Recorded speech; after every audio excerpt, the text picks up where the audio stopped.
The Lincolns have a non-traditional approach. The book is laid out like a scrapbook. So while I'm doing all that research for all those great little nuggets and stories, I'm also gathering photographs. And all of those are laid out with an accompanying entry. And the reason I did that, I've been thinking about the way we present history to young readers, and about my own sons who loved facts and loved history, but weren't particularly thrilled about reading 200 pages of text to pull out some interesting facts and information. And I'm a kind of a firm believer in Eliza Drazang's theory of radical change, which her idea behind this theory is that we've created a new generation of readers, that the internet really has produced readers that are capable of taking in a lot of information on one page. So they're used to reading information on a computer screen. They're used to getting their information, even if you watch like CNN, you have a person talking, behind them is the stock market, and then you have information crawling along the bottom. So they're used to seeing a lot of information on one page. They're comfortable with this, maybe more comfortable than 200 pages of straight text. And so and it's not a bad thing, it's just a different thing. And so that we should try to provide reading experiences like that as well.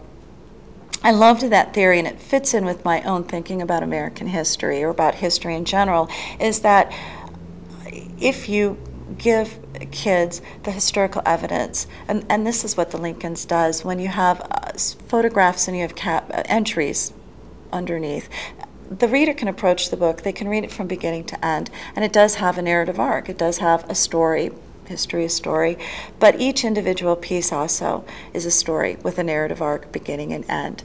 And my hope is that readers will open that book. They can open it to page 20 if they want, or page 50, and they're lured in by a great picture of, say, the Lincoln's dog Fido. There's a great picture of Fido in there, or a picture of boot measurements that Lincoln actually did of his own feet in 1864. Some unusual photographs.